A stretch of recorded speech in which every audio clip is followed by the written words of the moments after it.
Welcome to another episode of the Wisdom and Bloom podcast. Yes, I yes. am one of your hosts, Kamesha, here with my lovely co host, Denise. Hello, And hello, hello. if you are new to the Wisdom and Bloom podcast, we talk to women in midlife, helping them to move through this time with courage, with With grace, courage, with with humor. grace, and And humor. we'd love to bring in people and partners and wonderfully educated women who can help support us. And today we are talking with the lovely Dr. Day. Yes, yes, Hi, yes. Hey, ladies. Dr. Day. Thank you for joining us. So I'm going to give a brief intro to Dr. Day, and then we're just going to jump right into the conversation today. Mm-hmm, Okay. So, Dr. Damon Jones, or Dr. Day, is a naturopathic doctor on a mission to support women struggling with menopause, weight gain, diabetes, and thyroid issues, often rooted in hidden hormonal imbalances. She blends conventional and natural therapies to uncover and treat the underlying causes, helping women restore energy, confidence, and vitality. Yeah. Her passion comes from personal experience. Once an overworked corporate professional, yeah, we understand that, Yeah, we get that. facing fatigue and hormonal struggles, she found healing through naturopathic medicine and transformed her life's path. A native Washingtonian, yay! Dr. Day now works virtually with women across the country and worldwide, empowering them to feel whole again. Wonderful. Thank you for joining us, Hey, Dr. welcome, Day. Thank you for having me. I'm so excited. I'm so excited. yes, yes. Love it, love it. Thank you so much for gracing our platform and giving us this wealth of knowledge that we are looking so forward to get it. We are excited, very excited. Yes, yes, yes. I would like to start, Dr. Day, Mm-hmm. before we jump into menopause, okay, Mm-hmm. by talking about perimenopause, because Okay. I feel like there are many women who don't know the difference. They don't Yeah. know the different stages of menopause. They don't know the differences between menopause, perimenopause, and they don't even understand when they've started to enter these stages. And like they're Mhm. in denial. Yeah, well, Okay. We'll talk about that too. there's that as well. Can you talk to us a little bit about some symptoms and things that women can be aware of that might be moving them into perimenopause, as well as explaining what perimenopause is and the difference between that and menopause? Yeah. So I think the biggest misconception that women have is that they don't understand what we've been taught Mm-hmm. is that we have periods and then we stop having periods. Mm-hmm. And so that explanation is something that we can see externally, right? Because Right, we can right. check and see are we having our period or not having our period. Mm-hmm. Yes. Mm-hmm. But what's really happening in our body is a deeper hormonal shift. And that's estrogen and progesterone. Those two hormones begin to decrease.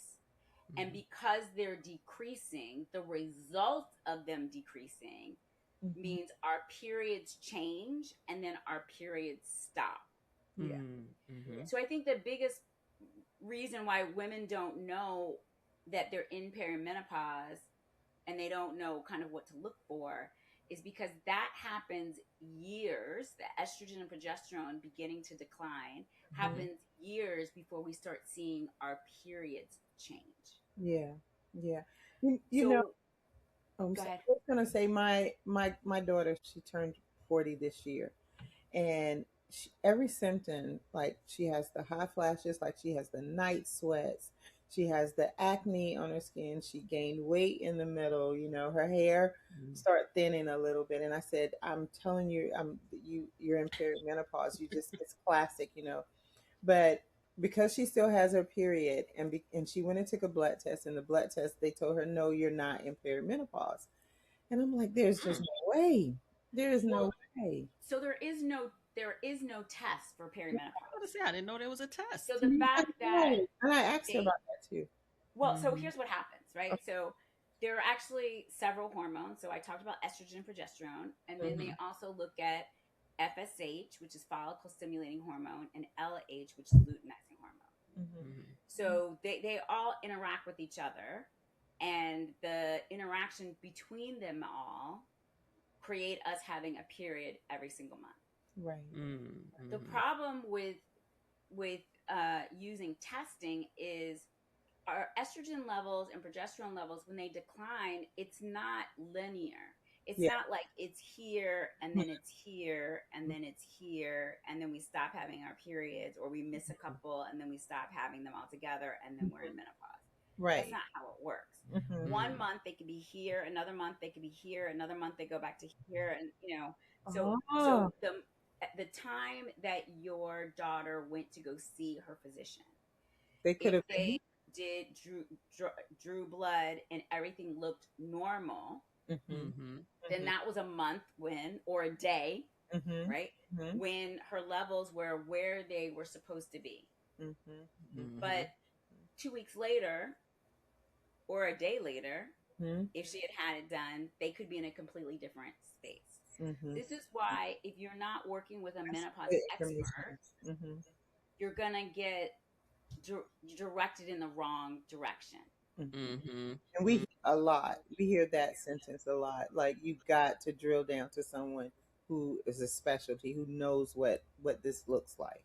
And that's not, every gynecologist is not a menopause expert.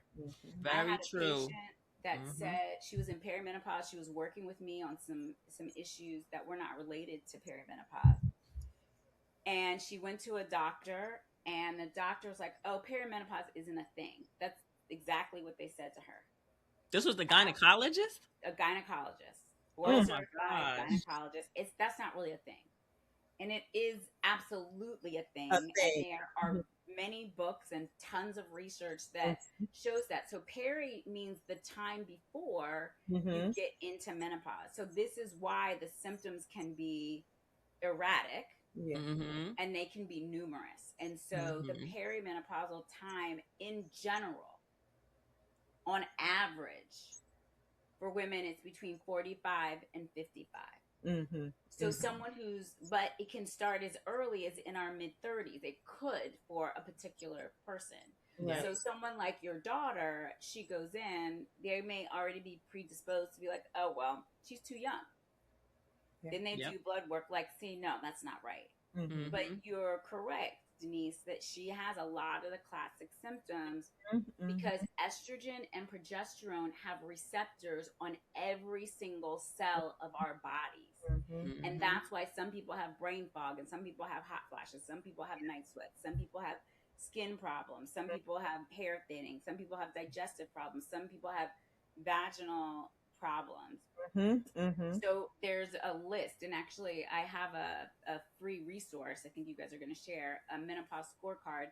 And the purpose of it is to open our eyes as women to how many different parts of the body can be affected during this perimenopause or menopausal shift. And by the way, menopause can be on average, again, between 4 and 7 years. And if you're a woman of color, it will be up to 11 years. So women of color have an extra 4 years of symptoms, and they can be more intense than that of women that are not of color. And so, again, all of that information is important because a lot of women will say, oh, I'll just power through it. But powering through something for a decade is exhausting. It's not a good idea. Powering through it for 10 days is exhausting. It is. Years, you know? Yeah. And then I feel like you hit on a lot of important points there, Dr. Day. Number one, the fact that we as women are trusting our doctors. Well, not just women, but in this case, when it comes to women's health, women's reproductive health, like, we've been trained, especially if we've had children, like, trust our gynecologists and go to them so that they can help us through this time. But many of them have no training. They really have, or they have so little training that they can't really help us. Because I, have shared this previously on the show before, but I went through early menopause. So I Mm-hmm. was experiencing all kinds of crazy perimenopause symptoms in my 30s. And Yep. of course, going to my gynecologist, she's like, "Oh, you just need to lose weight." Lose weight. You just need to lose weight. You can exercise, and shift your diet, and all of these things will fall into place. Well, they didn't fall into place because I was in perimenopause. But then, to your point, I was very young. I also didn't have the typical symptoms of hot flashes, Yeah. which seem to be the big thing. If you're not having hot flashes, you can't be in perimenopause or Right. menopause or anything. Mm-hmm. And for years, I was stumbling around trying to get doctors to Yeah. help me. So, number one, it's important for women to know that all doctors are not created equal when it comes to, perimenopause, menopause symptoms. Mm-hmm. And then you have to be your own advocate for these things. Yeah. Like, if you are truly having symptoms and you know something is not right, don't allow a doctor to just dismiss you, because that happens a lot to women too. And then they go for years, as we've said, not getting any kind of treatments, not understanding what's going on, and just kind of Right. suffering or pushing through, powering through, or even just confused and not even really understanding, what is happening. Right. Yeah, so I think one of the things I think is important to for people to understand, for women to understand, the conventional medical system spends a lot of time teaching gynecologists and or people that are doing obstetrics, so gynecology and obstetrics, about having a baby. Mm-hmm. And Mm-hmm. there is a lot of information that they learn about that. Mm-hmm. But the conventional medical schools do not have very many hours devoted to women when they're no longer in their childbearing years. And menopause is the time that you had asked me before. When you stop having your period for 1 year is the technical definition of it. And Mm-hmm. then after you haven't had it for 1 year, you are in postmenopause, but now it's being coined menopause for the Mm-hmm. rest of your life. Yeah. Now, the problem is that if that happens in our mid 50s, the average age for a woman to go into menopause is 51, Mm-hmm. and women live into their mid 80s, Mm-hmm. then 30 years of their life, they are in menopause. Mm-hmm. Or some Wow. form of. And that Mm-hmm. the medical schools have not caught up to then say, well, how do we teach for the last 30 years, like one Mm-hmm. third of our life? And Mm-hmm. so hopefully that will change. So for those of us that are Gen Xers, Mm-hmm. baby boomers, Gen Xers, Gen Y, even are they're starting their perimenopause, like the all their doctors are out of school. They're Mm-hmm. Mm-hmm. already in practice, and so they may not have access to that unless they make a specific decision and choice Mm-hmm. to learn more about that. So what I'm really hoping for the generations that are younger than us, and the conversation that's coming out for those of us that are Gen Xers, is the conversation is starting to be part of the public domain. Yeah. Mm-hmm. But And that's why, like you said, Kamesha, you kind of have to interview your doctors because they weren't taught. They don't know. And unless they make an effort to know, they're not on purpose giving you misinformation or wrong information. They, Mm-hmm. they haven't been educated. yeah, I do believe though two things. I do believe that there are some gynecologists out there that honestly believes that perimenopause and menopause is a false. I really honestly believe that. I've heard some conversations. I've heard some of them talk, and I think it's past them not being educated. Like they honestly do not believe it. It's like Wow. the doctor who did not believe that COVID was a thing. Like they honestly do not, you know, Right, believe because there was a name it. for it, like whining women disease or Yeah, something yeah, like they call it this. We read whining about. women or menstruation madness, so they honestly do not believe it. And then the other thing is being in that state of menopause for your last third of your life, the 30 some years or Yeah. some form of it. Just think about us who went through it early. Like I started at 35, mine was Mm-hmm. surgically induced with no research. Oh gosh. with no help. They just snatched everything out of me, and my body went into a complete tailspin. I was out of work Absolutely. for almost 3 months. Just Yes. didn't know what, I thought I was dying, didn't know nothing. And now that I see all this research, those doctors should have put me on HRT afterwards. Yep. They should have had this whole conversation with me to let me Absolutely. know that once this is all gone, your body is going to, hate you for a minute, you know? Well, it's realigning itself like Yeah, very quickly. it really, it's doing it fast, to the Mm-hmm. point where my heart palpitations was so Yeah. severe that I couldn't breathe sometimes. Yeah. So, Mm-hmm. um, I do think that there's an ownership. So Yeah. we say that is they're not educated, but there is an ownership Yes. for for the medical staff, especially treating women, gynecologists, that that they should go and get educated. Absolutely. It's out there. There's so much conversation around menopause. There's so many women now that are, especially Gen X's, that are coming to the forefront saying, hell no, something is wrong. Something is wrong. And on top of all the other mental stuff and craziness that us women go through, now we got to diagnose ourselves. We got to Yeah. we got to help ourselves when you know it's there. So there is an ownership for those medical people who are taking care of women who are not going to always be 20 their whole life. They ain't going to be 30. There's going to be a point where they're going Absolutely. to transition into perimenopause. So educate your damn self so Absolutely. you can help us Yes. accurately.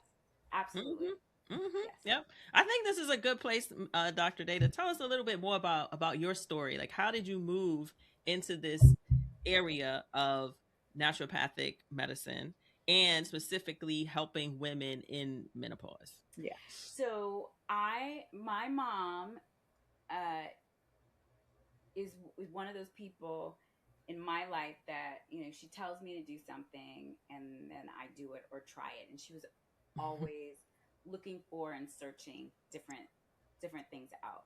Mm-hmm. Mm. So that's one of the great things about my mom. She's very open.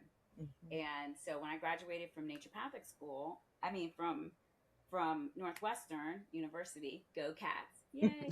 Anyway, so when I graduated, I came back to DC, Mm-hmm. and my mom said you should go see this naturopathic doctor because she was seeing this naturopathic doctor, and I was like, okay, I mean Okay. whatever. I mean I'm Mm-hmm. not sick, Mm-hmm. so I don't know.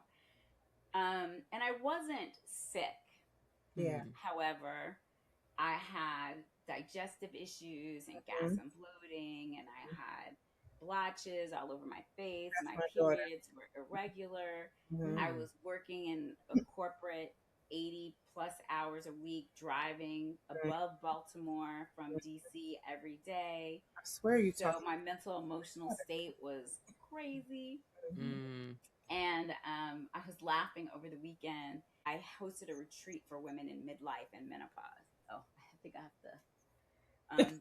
I was hosting a retreat for women in midlife and menopause, it. Mm-hmm. and she said she worked at Baskin Robbins, and I was like, when I worked my first job, I was so depressed that because I was working so many hours. Yeah. Mm. I would leave at like 4 in the afternoon, and I would go to Baskin Robbins and I would get a Jamocha almond fudge sundae or Wow. whatever, Mm-hmm. parfait or whatever it was called. I can't remember what it's called. Like every day, like Yeah. that's how like stressed I was, and I certainly Mm. was not eating well, and Mm. I just had all these issues. And then I went to go see this naturopathic doctor, and she talked to me about like my diet and my stress level, and how I would make changes, and if I didn't make those changes then when I was 21 and 22, that I would be in a rehab center for like overweight or heart attack or something Oh. like that by the time I was in my 50s. Mm-hmm. And I Mm. was like, oh, that doesn't sound good. No. So I changed my lifestyle at that time in my early 20s. And then my life got better, and I had better relationships with my friends, and, and my physical symptoms got better. but my life improved when my energy improved and all of those symptoms, and I Mm. wasn't so stressed out and crying on my way to work. Like Yeah. that's how I was living before I started working with her. And Mm. then I was like, this is cool. Maybe I should Mm. do this instead of that. So I Yeah. had to go back and take all my pre-medical requirements. I had to do all my sciences because I was an econ major. So I didn't have any of that. And Mm. then I went to Naturopathic School, which is a 4-year medical program, Mm-hmm. Mm-hmm. and which is like conventional medicine, but the difference is our tools are different. So while I still Mm. learned about science and pharmacology and how to use meds, the tools that we learned were 2 years of nutrition and the right type of supplements and Mm-hmm. physical Mm. medicine and hydrotherapy and homeopathy and herbs and um, like adjusting people's bodies, like when you think about Right. chiropractic adjustments, those Yeah. are all the tools that we used and that we learned. And then so we learned about menopause and how you have to change your diet and what different supplements you might want to use. And so we learned those things as part of our education. Mm-hmm. So that Mm. when I graduated in 2002, that was the time when that women's health study came out and gave the wrong interpretation of what HRT. was happening to women in 2002. So 2003, women, all these women were all their hormone replacement therapy was torn away from them. Like you said, you Yep. didn't have it, Denise, and so they Mm. were then started experiencing all of that because they Yeah. were going through that same process where they either had hormone replacement therapy and then they didn't, and then their body just didn't have it all of a sudden. And they Mm-hmm. were like, somebody has to help us. And the conventional doctors were like, no, you'll have cancer, you'll have this, you'll have that, which wasn't true. All of that was like refuted Mm-hmm. years later, but Right. at the Right. time. And so I started treating women for menopause early in my practice because they came to naturopathic doctors because we would help them and we would talk to them and put them on hormone replacement therapy. And at that time it was at compounding pharmacies. Now you can get it at, your regular pharmacy can give Mm-hmm. you the bioidenticals, but at the time in 2003 and the early 2000s, you had to go to compound pharmacies, and it was very expensive, and Mm. you had to go to someone who even knew about that to offer that to people. Yeah, and So that's about the time when I had my surgery. It was 2002. yeah. Mm-hmm.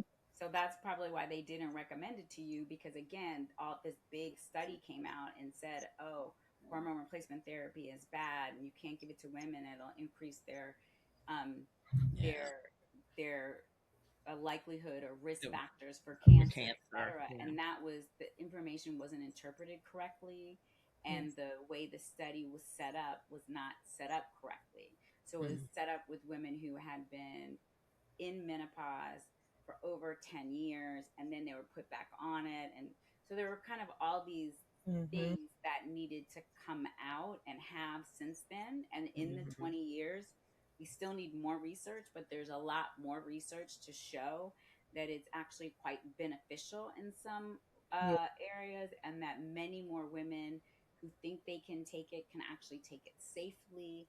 There are Mm. many types. You need to talk to someone who understands it, not just go to your gynecologist. They might not know very much about it. Yeah. And like I have one of my dear friends, she has a history of heart disease. Her father died of heart disease very early on. And she went to the cardiologist and she's like, "Well, I'd like to know about hormone replacement therapy." And the cardiologist was like, "No, go talk to your gynecologist." And so she went to the gynecologist, and the guy like, "I don't know, ask your cardiologist." So now What? my friend was like, caught in the middle, and no one had, answers for her. So this again is why you want to find someone who specifically says that they are a menopause expert, that they understand that, and they can have those appropriate conversations with you about, is it a good idea or is it not a good idea?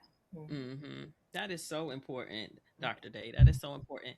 And I'm glad that you brought up hormone replacement therapy, because I also wanted to ask you about what other treatments are available, from the naturopathic side, as far as, I don't know, supplements or Yeah. botanicals, or anything like that, that women who may be experiencing some uncomfortable symptoms from menopause can use to help give them some kind of, relief. Yeah. So the way that I work with women is I always look at how they should treat the underlying cause of their problems. Mm-hmm. Mm, So I don't just say, okay, well, across the board, here, go do this. Mm-hmm. I've okay. heard so many women say, oh, well, I took this herb like ashwagandha for energy, or I took black Hmm. cohosh, like they'll say, okay, well, I tried that. Hmm. I very rarely give individual herbs. Mm. And so if we think about herbs the way like we use them for cooking, Mm-hmm. like we don't usually use one herb, we use a blend of a couple different because there's Mm. a synergetic taste that Right. happens when you add a few different together and it makes the food like, like Yeah. that's Right. like Yeah. right. Right. Yeah, it depends on what you're making too, right? Right. So you have to Right. have a more individualized approach, it sounds Right. like. But a Mhm. lot of times women will use a single herb and then they are like, it doesn't work. Natural medicine doesn't work. That didn't touch my Mm. hot flashes. Mhm. But there are women in my practice that are dealing with hot flashes, but the reason why they're having hot flashes is because they're so overworked and Wow. they're under such constant stress all Mm-hmm. the time that their Mhm. hot flashes are being exacerbated, not just because they're in perimenopause or menopause, Mm. but because they're chronically stressed and their Mm. adrenals are like being overwhelmed or overloaded.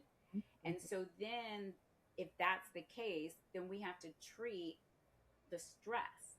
We're not treating the hot flashes. We're treating the fact that this woman is awake 16 hours a day every day or more. Maybe they only get 4 or 5 hours of sleep, right? Mm. And they're not sleeping and so they're not regenerating what they need and then they need to have the vitamins and minerals to help support their cortisol response or rebuild their cortisol response. And so those might be B vitamins and vitamin C. So Mm-hmm. they may need that along with some herbs to support the spikes and the lows that happen because of that. And then when we treat that, now all of a sudden their hot flashes go away. Oh, Dr. Day, Mm. that is so good. That is so Yep. powerful. It really is because we're getting past the point where the result of what is happening is the hot flash. The hot flash isn't the result. The result is the hot flash. And uh, Or extreme hot flashes. yes, Yes. yeah. About three Yes. or 4 days ago, I was standing in the kitchen and something happened with us, and I was so stressed out. Like I was, when I tell you I was so stressed out, like my hands were shaking, I was teared up, I was so stressed out, and I immediately got hot. Like I got Yes. so hot, and I was in tears, and I turned around to my husband and my daughter. I was like, "Are you guys hot?" I said, "I'm so hot." I was like sweating down my back, and they was like, "No, no, no, mom, you're just having a hot flash. You're having a hot flash." But the stress came first. Like all of the That is right. anxiety and everything Mm. came first. It really did. Like I went into this whole tailspin and then I got hot. Like the Yes. hot was the last thing that happened to me. Yes. You know, Yes. that is Wow. so powerful. So Yeah. this Yes, is I had what not heard this before. Yes. This is a gem right here, Dr. Day. Yes, it is. okay. Because Yes, what it is. what you are really saying is that women, Mhm. ladies, like, Mhm. we can help control these things. It's Mhm. not like something that's just kind of gonna happen to us, and there's not really anything we can do about it because you're just in this stage, right? Yes. And understanding that there are things that we are doing as women to add to our menopause Mhm. symptoms, or what have you, if you Yes. will, that we also need to take seriously and pay attention to, and not just write Yes. it off as, oh, it's Mhm. just because, I'm going through this right now. So that's why the lifestyle is so important. So I want to Mm-hmm. just give another example of someone who would have a hot flash. Mhm. Let's say someone has is pre-diabetic, or Mhm. maybe they're diabetic and they're eating a lot of carbohydrates and they're not eating a balance of healthy fats and healthy Wow. proteins, and All then right. they have hot flashes. So here are two women, right? The outcome, like Denise said, is the same. They have a hot flash, Mm-hmm. Mm-hmm. but now I teach them how to eat properly and what are the portions that they need to eat, and then their hot flashes reduce from 10 a day to 2 a day because they're Mm-hmm. eating the right balance of foods. So if we just look at the symptoms and we try to take every herb in the world for the symptoms and it doesn't work, and we're like, natural medicine doesn't work, that's not true. But natural medicine has you look at your lifestyle and Mm-hmm. what your symptoms are to fix it, right? So Mhm. when I was going through my perimenopausal phase, hormone replacement therapy didn't help me at all. Mm-hmm. I've heard that some people said it didn't help. Some people that may not work for them, but managing my stress, Mhm. and I went through it during COVID, so there There's were a lot of things going on. Yeah. right. So that was my time, and there was all of that going on. So yeah, there were times where I had like a fan behind my computer. There's like a fan like trying to blow to keep me, and Mhm. I would only, my hot flashes were always the worst when I had new patients because I don't know them yet. I haven't developed a rapport. I'm feeling Mm-hmm. stressed. Are Yeah. they going to want to work with me? Like, kind of like all of that. So every single time I had a new patient for six Mm-hmm. months, Mm. I was having hot flashes, and I would have them on the whole hour and 15 minutes I was talking to them. Like, I just, because I was so stressed and nervous and Right. worried about the outcome, right? So Mm-hmm. this is where we have to look at our lifestyle. Like, are you getting enough sleep? Um are you able to manage your stress? Are you taking walks outside? Are you eating the way that you need to eat? And those things shift because, Yeah. again, our body requirements shift because Mm-hmm. our hormone requirements are shifting. Yeah. And Mm-hmm. so that changes what's happening for us. Yeah. And Right. so if we don't look at the lifestyle pieces to it, we Mm-hmm. could be suffering through for a decade or more instead Mhm. of reducing the amount of time by knowing the right types of things to do. Yeah, Mm-hmm. and we could be suffering a decade because we're always stressed out about something, always serving, not Mm-hmm. setting order, especially with Black women, always the strong one. So no wonder we're suffering longer because we're doing the most. We're Yes, Right. we're That is true stressed. too. We're stressed the most. We're right. neglected the most. You That's know, right. Mm-hmm. there are so many factors in there that our counterpart does not have to experience. That's You know, absolutely Mm-hmm. correct. this is So some I think good too, one thing I took from what you were saying, and also from your story, Denise, is stuff. awareness. Mm, Awareness, awareness, awareness. Ladies, if you are feeling like something is happening to your body, you don't know what it is. That's Maybe it. you are at this age where perimenopause can be kicking in, or maybe you're younger or whatever.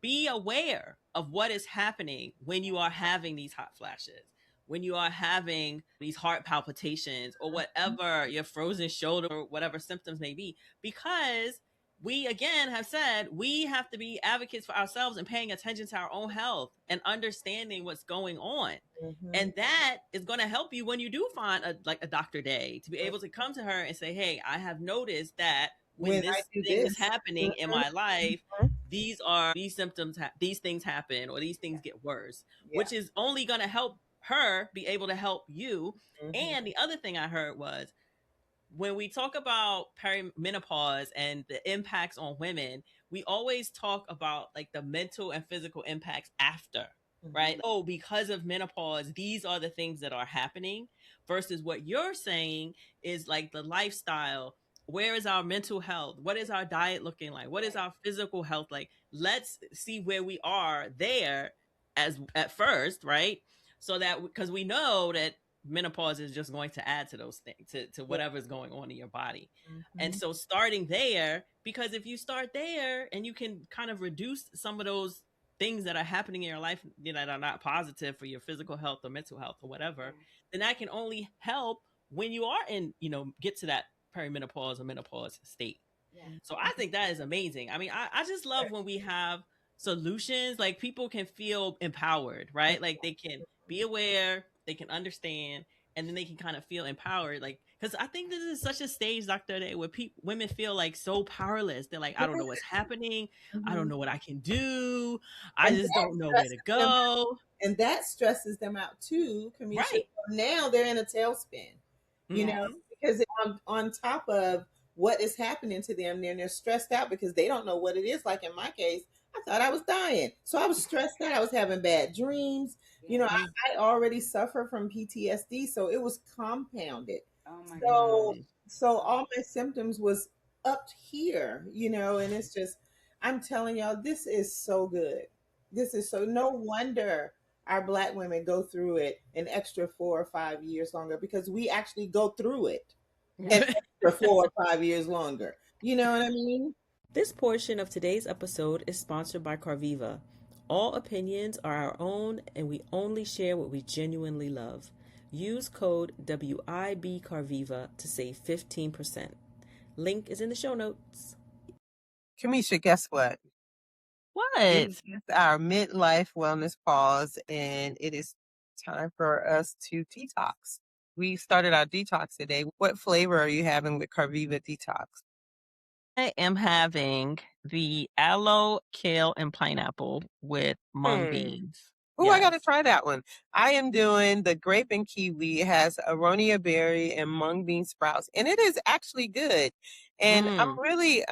I'm really surprised how good it is because I've done a couple of other detox, and sometimes they have like that little bitter flavor to it Mm. when you do, but this one doesn't. It is really good. It's plant based and it has prebiotic fiber in it. It's the antioxidant juice, Mm-hmm. and it's not super Mm-hmm. sweet.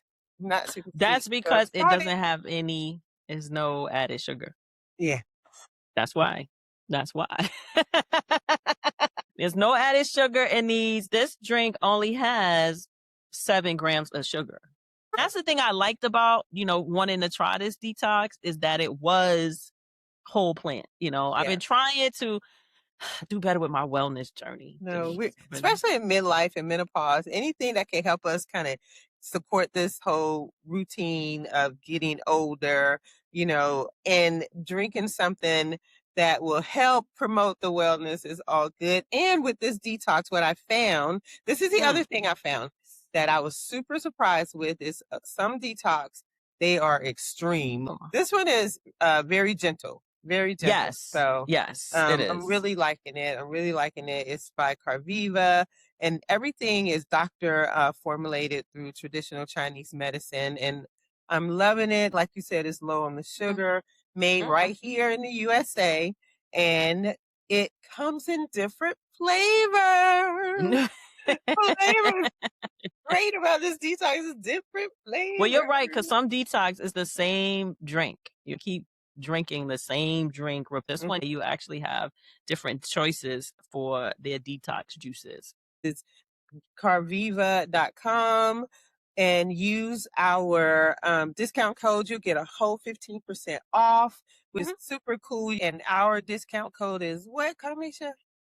It's WIB Mm-hmm. Karviva. There you go. Like we always say, everybody likes to save a little cash. Everybody. If you're in your late 30s, you're in your early 40s, and you just don't feel like yourself. Mm-hmm. So there's not here's a specific symptom, but the menopause scorecard just gives you a list, and if you have several of the things on the list, then that can kind of clue you in. But Mm-hmm. when I first started specifically trying to market to women around perimenopause and menopause, because I had treated it since I Mhm. opened my practice in Yeah. 2003. But I went through it in 2022, Mm-hmm. 2023. So Mm-hmm. then I was like, oh no, we need to talk about this specifically. So Mhm. instead of just being like, I help with women's help, and women would come in and I would talk to them about what was going on privately, I was like, oh, this needs to be a conversation that is in the world, because Mm-hmm. I then had the experience. So it wasn't just the clinical experience, I'd had the personal to experience to then be like, oh, this is what my patients were going through This is when what it they feels. said, Mm. oh, I went from 10 hot flashes a day to like 2 hot flashes a day. Dr. Day, you changed my life. And honestly, I was Mm-hmm. thinking, how come I didn't solve it? How come I didn't Right. How fix they didn't it? go You know, away Yeah. like, completely. Right. right, Right. exactly. And that's the wrong way to think about it, because our body is changing. Mm-hmm. And it was also important for me to understand that I had a lot to offer, because I was doubting myself, even though I had been in practice for all those years. Yeah. Mm-hmm. So those are kind of the mental emotional things that I had to kind of get over. That, you guys have had conversations about imposter syndrome and all of Yeah. that, not Oh feeling yeah. good enough and all that. But the Mm-hmm. truth was, I was still serving these women in a way that I didn't realize how much I was helping them. I was still thinking, well, I'm not doing enough. Meanwhile, they're like, you changed my life, Yeah. Yep. Yeah. right? Yeah. And it started with, I just don't feel like myself. So if you're feeling like that, you can't put a finger on it. I Mhm. didn't know how to tell people. It's not just hot flashes and night sweats.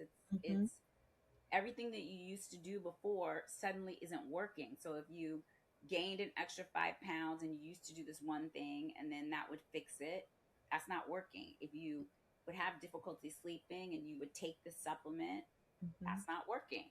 It's Mm-hmm. like all the things that you used to do are no longer working. And you're like, I don't understand what's going on. And Mm-hmm. yeah. That's a key. Mhm. Mhm. And That maybe you're in perimenopause, even if you're still having consistent periods or your periods are the same, the yeah. estrogen and progesterone are starting to change, and your body is changing, reflecting those hormonal changes. Yeah. And everybody doesn't have, I hear you saying that they don't associate it with it because they didn't have the hot flash or they have, but everybody don't have the hot flash because Kamesha, I don't think she had any hot flashes. Where Mm-hmm. I suffered hot flashes, I mean, crazy hot flashes, But Mm-hmm. so, you know, some women are like, well, I'm not having hot flashes or night sweats, so that can't be it. But that's not true. So That's not true. that's a false statement. Your body can absolutely, because we're all different. We're Yes. all, made up so different, Yeah. thank God. Yes. So you can absolutely be going through it minus the hot flash and the night sweats. Yep. Everything else could be happening. Exactly.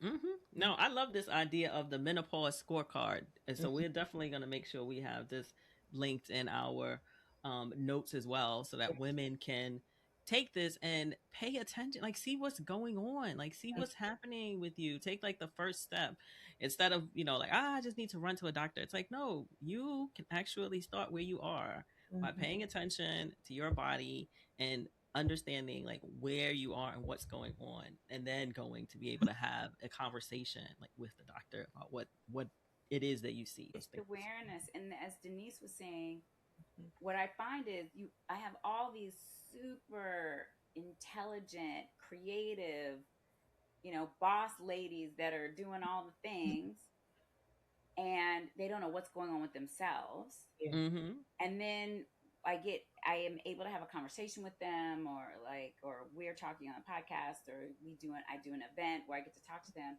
And the first thing when they start to say, oh, wait, I think I understand what's going on. Like Mm-hmm. that is huge, Mm-hmm. because that knowledge then begins to lift that, like, I don't know how to move forward.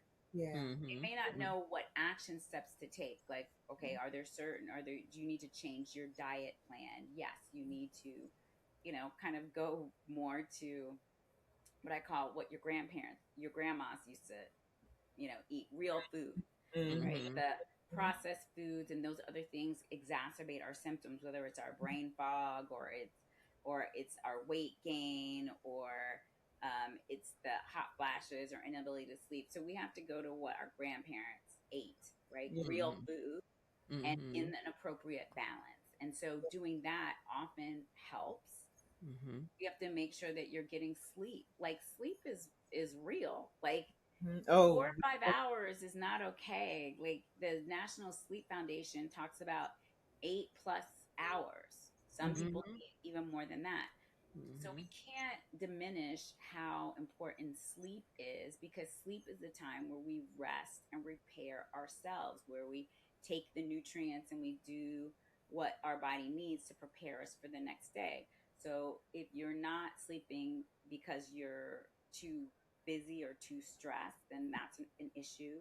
Or again, as estrogen declines, people find themselves waking up in the middle of the night and not being able to go back to sleep. Or Mm-hmm. your dopamine and serotonin levels also can decline. So now you're thinking, trying to solve every problem in the middle of the night. Like that's because your estrogen levels decline, and then it impacts your serotonin and your dopamine, which are your happy sleeping, you know, hormones. And Mhm. so there's kind of multiple layers, and that's where, Mm-hmm. again, supplements can be helpful and useful once we've identified kind of what your particular issues are and what things are going to work like better or worse. And then Mm-hmm. women start to feel like more empowered. And then Mm-hmm. I think from in my story, I would definitely say I knew the physical symptoms, but Mm-hmm. the insecurity and the self esteem and the confidence hits that happen because the body's changing, or I don't know, if I'm in a room and I'm about to have a hot flash, maybe I don't want to. Maybe I don't want to do that. Right. I was Mm-hmm. single, so I had concerns about my body image and what are men gonna think. Like these, like if I'm Mm-hmm. dating and I don't have a person who's been with me forever, Mm-hmm. like Mm-hmm. what are they gonna think about, like all these things in my body that never used to be there but are there Mm-hmm. now. And Mhm. then I've learned that women who have partners, again, their body's changing, and so they're having the same confidence issues, and they have a partner that they're used to being with. So these other kind of confidence and esteem and those kind of issues start to play a role. And then for women that are working, if they're having brain symptoms like brain fog, can't remember words, can't remember terms, like, Yeah. forgetting things, it can Mm-hmm. impact their capacity of thinking, can I go to the next level? Can I apply for that Mm-hmm. new position? Because they don't think that they have all the faculties Mhm. that Mhm. they need in order to do that next thing.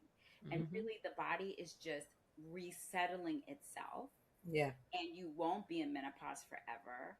Mhm. And there's research. Dr. Lisa Mosconi has a book called Menopause Brain, and she talks about women who Mhm. completed that whole perimenopause, menopausal cycle Mhm. actually are more contented in their life Mhm. after all of that than they were before they started the process. And some of that is Mhm. the wisdom that they have because they're older and they're wiser, and they don't care as much about what people think, and they're caring about what they think, and they're Mm-hmm. caring about what they need, and Mm-hmm. they're actually giving themselves what they need, so they now feel more contented in Mm-hmm. their life and ready to do whatever the next stage life has for them. Yeah. You know what I also heard too? I don't know because you can't always go by Instagram information, but I did hear something where it was it was a doctor of some sort. I can't remember, but it was definitely a doctor, and she was saying that estrogen is like the happy hormone, and so it allows women to um be more of a people pleaser, right? Like so, and once they, well, not happy as in like melatonin, but you know what I mean, like when you have higher levels of estrogen, you're Yes. more likely to be more of a people pleaser. That's right. Then when those levels reduce, then you're not concerned about people pleasing. So That's that true. can also lead to more happiness, right? Like Yes. when you're not worried about always what people are thinking and doing things for other people, you're just like, I don't even care about that anymore. So Yeah. I'm happier because I am less worried about making sure that everybody else has what they need. So there's some truth to that then. There's that. Absolutely. That is true. That is it. That's it. That's where people said they have less F's to give. Yeah. Yeah. Hmm. So we do. Trying to keep it clean. But yeah, so that's what it is that as that estrogen level declines, you're like, all We right, don't care. Mm. yeah. Yeah, Well, yeah. let's. I want to switch gears because there's Okay. something else that happens in that process that happens to us as we're going through menopause, and that is our sexual desires Okay. starts to diminish. Our libido changes. So, can we talk about a little bit of what happens in the body and why so many women are experiencing that? Because we looked up a statistic one time, and I can't remember the data on that statistics, but it was talking about women who have gotten divorces. And and there was a percentage of women who had gotten divorces from their husband due to menopause, due to things that was happening to her in menopause, and it separated the relationship because here we got the guy who's confused. He doesn't know what is Right. going on. He feels like she's not attracted to him anymore, and Yeah. then she feels like he doesn't understand. So the contention just keeps compounding, and eventually they're either separated or divorced. So can we Yeah. talk about a little bit of what happens to our bodies when we're going through that in our sexual desires? Mm, Yeah. It's not just one or the other. Hmm. mm, Right. So I think that there's this combination that we've already started talking about, which plays a role. Yeah. So when I think about low libido, which is what a lot of women come in to talk about, but what's really happening is the sexual experiences are changing. mm, Mm-hmm. So I will talk about low libido because I think that's important, but that's not always what it is. Mm-hmm. Again, on one level, as women's estrogen level declines, the level of um, lubrication mm, in the vaginal area can decline. Mm-hmm. mm, And so I always check with women to see what they're calling low libido. In that case, is it really low libido, or is it because you're not as wet and juicy, then you mhm. might not enjoy It can sex be as painful. much? Mm-hmm. Yeah, Mm-hmm. Because no one wants to do something that's painful.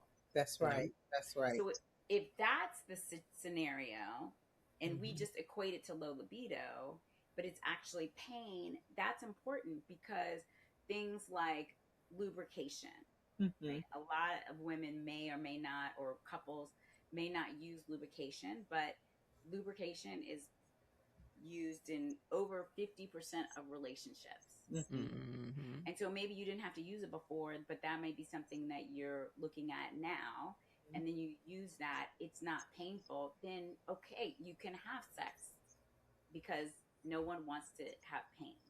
So Yeah. to your point, the the wife doesn't feel good and then penetration doesn't feel good and then the husband's like, well, what's her problem? Right. And then he doesn't understand that, or whatever. So there's a communication breakdown. Mm-hmm. And so that's having to talk about something sex that most people don't like to talk Yeah. about or Comfortable. don't feel comfortable talking about. Even if you're having it, you Mm-hmm. may not feel comfortable Talk talking about it about it. and Mm-hmm. what pleases you. Mm-hmm. So that's not a low libido problem, that's a pain problem, Mm. Right. right? Mm-hmm. So we Mm-hmm. have to first make sure that we're actually speaking the right language. Mm-hmm. Mm-hmm. Mm-hmm. Then there's the other problem. And when I was a teenager, my mom used to watch Oprah, and I used to watch Oprah all the time. Mm-hmm. And there was always the conversations where, like, if you want to have sex, Oprah's guest would be like, do the dishes. Mhm. right? So there is an issue of like energy and like wanting, so that you might not have the it's again, that's not low libido, that's lack of interest, or feeling too tired, or feeling too stressed out. Yeah. Because what the movies portray, and I think Dr. Kelly Casperson does such a great job at this, of explaining this, is like the movies portray spontaneous desire. Like you see the person Mm-hmm. and you're like, oh my God, right? Break And Yes. that Don't doesn't talk to us about this. that doesn't that doesn't really happen to Mhm. men. And this was something that was interesting to me in my dating process. Men don't have that same spontaneous desire when they Mhm. get into their 40s and 50s and Mhm. 60s. Mhm. And so spontaneous is like all of a sudden you just want to rip the clothes off, or the other person's clothes off.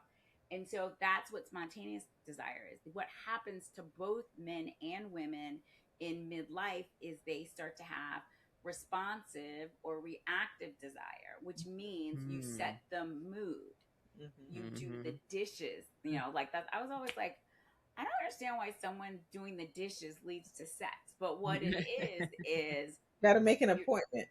you make a relaxed environment. You Yeah. make a relaxed environment. You kind of set it up. You do some cute little text message flirting. You bring flowers or their favorite meal or something like that. So Mhm. that's you're open to it in the mood if the mood is presented to you, but you're not spontaneously feeling like you have to just have sex. And so that Right. is very common. And like I said, for me, uh knowing that men have that same thing, like if you start doing things that they like to do, then they'll get in the mood, but they may not want to have sex. I was talking to a male friend of mine. We were having this conversation. He said, when I was in my mid 50s or mid 30s, he said he'd feel overwhelmed. And he's like, so Hmm. I learned that if I'm overwhelmed, I don't want to have sex. Men, it's harder for them to have an erection if they're feeling stressed.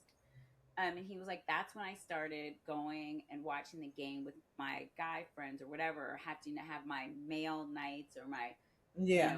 weekends Hmm. with the boys and all of that, was because he was so overwhelmed that he needed that to kind of get away from all of the things that overwhelmed him. I was like, oh, they figured it out earlier that they can just ghost the regular life and the Hmm. house responsibilities and all that and go play golf and go watch football. And like, we're still trying to hold it all together in our 40s and 50s and like all of Yeah. that. And I don't know if now, they learned it or if they were just taught that they don't have to do as much. They could just go have fun. whatever that, well, they figured it out and we're still holding it down, and then we're exhausted, and then we have really bad menopausal symptoms in our 40s and 50s because we're exhausted. So they figured Yeah. it out. That's really funny that you even say that, because I always tell Kamesha all the time that we spend half of our life learning bullshit, and then we spend the other half of our life trying to unlearn Unlearning. the Mhm. bullshit. You know what I mean? And just to hear you say that men have taught other men, man, you got to have some men time. You got to have a weekend with the boys. You got, let's go play golf. We got to talk. But women don't necessarily pass that down. Our No. mothers and grandmothers said, well, you got to take care of the home. You got to make sure you're cooking. You got to make sure your kids are taken care of. You got to make, not one time in there it was saying, and you got to take some time for yourself and go have a girls weekend or go have a Right. girls trip. But men pass that nugget down to each other They do. from generation to generation to generation. Women don't, you Well, know. women were not allowed to be I out know. having That's what girls' weekends, I'm Denise. unlearning. Unlearning the BS.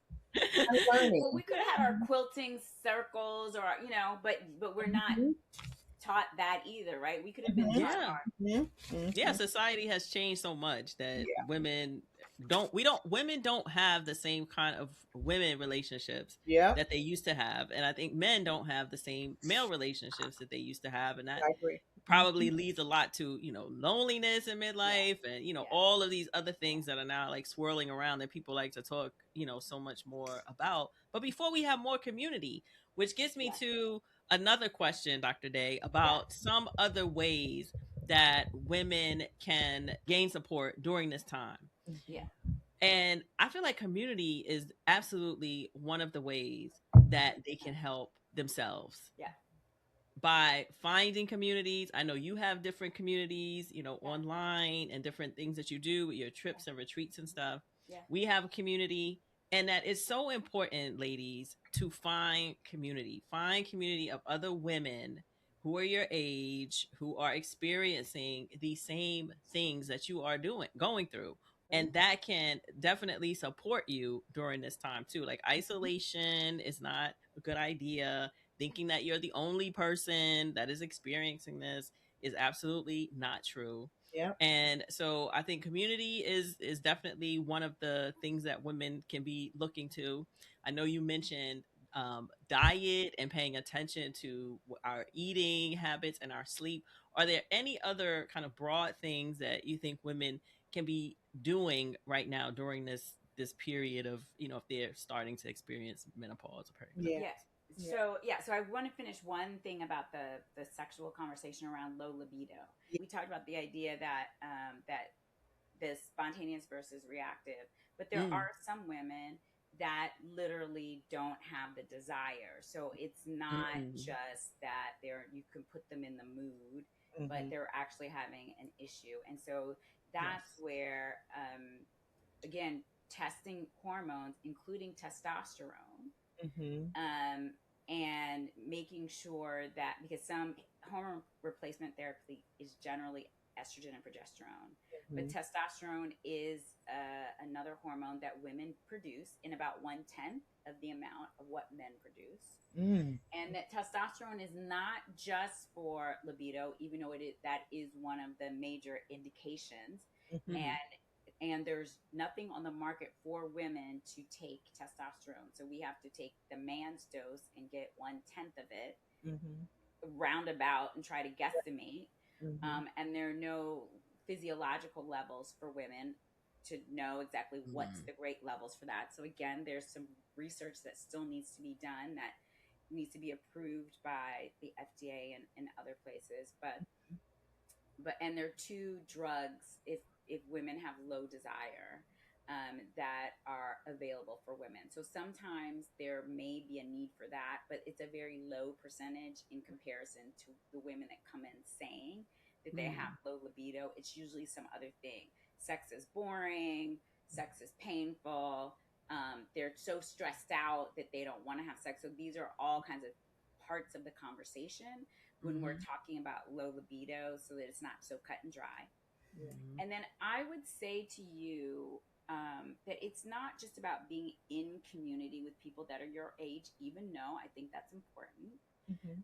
My grandmother always had women in her circle, and some of the women that lived to be 100, they had women not just their age, but they had women that were younger than them, that were part of their cohort as Mm-hmm. well. So I would say mm, intergenerational, I think, is really important, because again, we're the Gen Xers, but really women, my mentors who are in their 70s, I'm 56. When I talked to my mentors that were medical doctor, naturopathic doctor, and I told them, I really want to focus on perimenopause and menopause, and they were like, "Girl, go find the 30-year-olds." Mm-hmm. And so I wasn't thinking about 30-year-olds. I'm thinking about, the women yeah, that are people my going age, through Yeah. it. because I Mhm, have other resources that some women don't have, because many of my friends are doctors. Right. So mhm, Right. we're all talking to each other. Oh, well, what supplement, this, that, oh, this is happening. So I have that in a way that other women didn't Done. have that, which is Yeah. why I think it's important to have community. But I just tell you, my elders and mentors who are in their 70s said, go find the 30-year-olds and start teaching the 30-year-olds, so that they know what's coming before them. So I Mm-hmm. think mhm, when we talk about community, we always have to, again, if we want the cycle to stop, where women don't know what's going on and they don't understand what's happening, you have to have intergenerational conversations with other women to make sure that you understand, here's what's happening.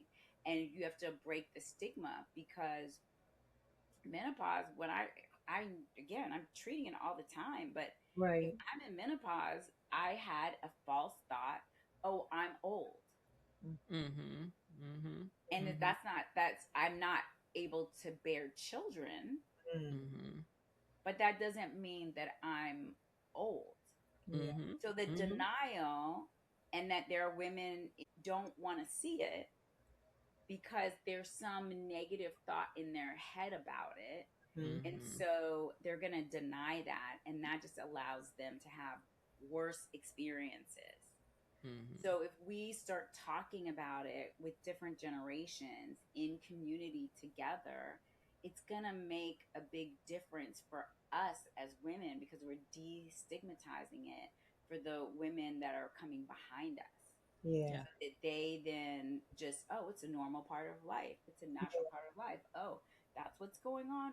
Okay, well, let me get some help so I'm not suffering the Mm-hmm. way that we did. I mean, I've had people go to neurologists, people go to cardiac doctors, like all these different things, thinking that something is like really wrong with them, and they're just Mm-hmm. going through the natural menopausal process, but no one can figure it out. And so we need to stop that.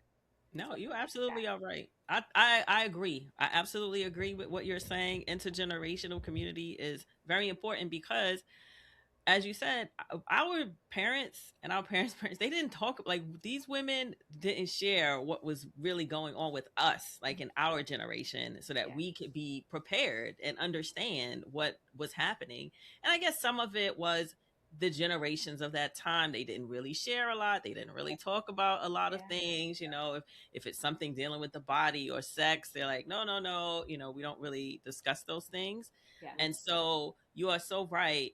Now that we have these other generations, like our generation or the millennials, they want to talk about all the things. yeah, It's like now we can actually have more conversations, and things are not hidden, right? yeah, Especially from women to woman to woman, man to man. Like, these are things that we need to be aware of and prepare ourselves for. yeah. But Dr. Day, what I absolutely love about this entire conversation with you is that you are totally tuned in and focused on treating the thing that make the thing happen. yeah, You know, not just the thing that's happening, but what were the two or three or four things that happened in your life, or you did or ate or stressed about, that resulted in the thing. Not saying that menopause isn't just happening, it's happening, but what were happening prior? What was those precursor things that was yeah, happening? You see that person, you see each client, and you're asking the right questions, and making them now aware of the thing that yeah, happened before the thing actually happened. You yeah, know what I mean? yeah. I So love that. I love it. I absolutely love it. So thank you so much. I Yeah. do have one final question, Okay. and that question is, what would you say to the woman who feels like her body is changing in ways that she just doesn't understand, and she is afraid that she is simply losing herself? So I would say the first thing I would say is just, stop, take a breath, and take some time. And Mm-hmm. Mm-hmm. and women can do this in different ways. Maybe it's a walk in nature, maybe it's journaling. So if you're having that feeling, give yourself space. Mm-hmm. Don't make yourself wrong about it, but just give yourself space to just sit with yourself or sit with your higher power, what however you think about this, to just center yourself and just check in. Mm-hmm. Yeah. Because if you make decisions from a place of calm, you're going to make usually much better decisions than decisions of a space of like fear and stress and, oh my God, I think I'm going to die or whatever. Yeah. So just give yourself some space to just be calm, to shut out all the other things that are calling for your attention, for you to just be with yourself. Yeah. And then from there, you probably need some help. Mm. So whether you're like, okay, I'm going to call my best girlfriend and I'm going to tell her what's happening, or I'm going to look on the internet or TikTok or Instagram, whatever, like all the different platforms, like what's going on for me, right? Mm-hmm. Or you have a good relationship with one of your doctors. It doesn't have to be your gynecologist, your PCPs. Ask your friends and family for a recommendation. Mm-hmm. Certainly, if you're like, I think it's perimenopause or menopause, I'd love for you to join my community. But the point is, don't come from a place of panic. Mm-hmm. Come from a place of problem solving. And problem solving always comes from a calm place. Yeah. It doesn't come from a place of fear and frustration. Yeah. And then you'll be guided, whether you just believe in your own personal ability to figure something out, you believe in the divine giving you something, you believe in God whispering in your ear. If you sit with yourself and give yourself permission to listen for the answer, you'll be guided to the right place and space to help you begin to figure out the best solution for yourself. So that's what I would offer. Thank you. Wow. Yeah. That's great. So as we wrap up, Dr. Day, are there any final thoughts or anything else you would like to add to the conversation? I mean, we talked about self care, we talked about sex, we talked about all the different age groups of how things work. What I will say this last thing, because I think that as we spend the last third of our life in menopause, right? So we talked about kind of perimenopause and that menopausal transition, Mm-hmm. that we have to take care of ourselves. And if you follow any of the menopause experts, you'll see your routines will change. They will need to change to help you maintain your health. Yeah. Mm-hmm. Because as we get older, our muscle mass decreases, and our bone health can decrease, and we can have increased risk for heart disease or diabetes or other chronic illnesses, but it does not have to be that way. Yeah. Right. So my final thought is that when we start to think about changing what we eat, we change the type of exercises that we do, we focus on maintaining tone in our bodies, it allows us to enjoy the last 30 years of our life. So if we neglect ourselves and our health, then we get to retirement. And how many women do I know had to retire early, or now they're going to the doctor all the time, when they thought when they hit retirement what they were going to do is that they were going to travel or start a business or write a book or whatever it is that they're doing. And you can do all of those things, but you have to have your health in order to do all Right. those things. So it's an ideal time as you're going through the menopausal shift in your midlife, 40s and 50s, to make those decisions, because you have podcasts every week where you talk about women doing these incredible things, becoming comedians, or like you have all these different conversations that you have with women. And when you have your health, you have the capacity for all of those things. And Yes. when you don't have your health, you don't have the capacity to go for those big dreams. So what I would say is menopause and taking your health seriously during that menopausal time creates the space for you to do all those creative, passionate things that you interview women about every single week. So that's what I would offer.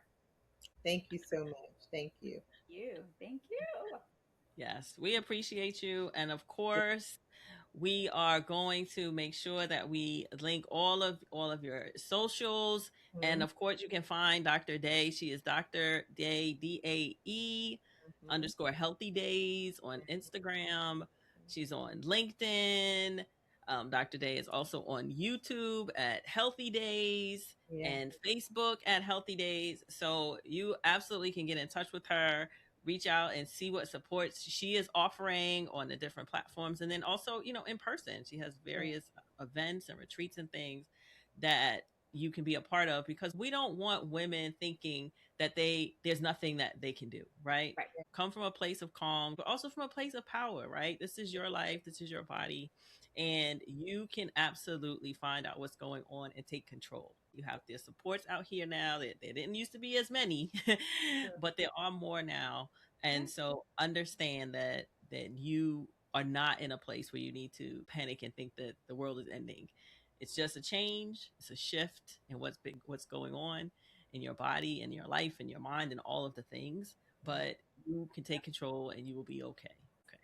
If you are a Patreon, just know that there's going to be a 5 or 10 minute nugget with Dr. Day as we talk about GLP-1s versus the nutrition, natural side of help with that. So it's only for our Patreon. So if you haven't subscribed, please subscribe soon.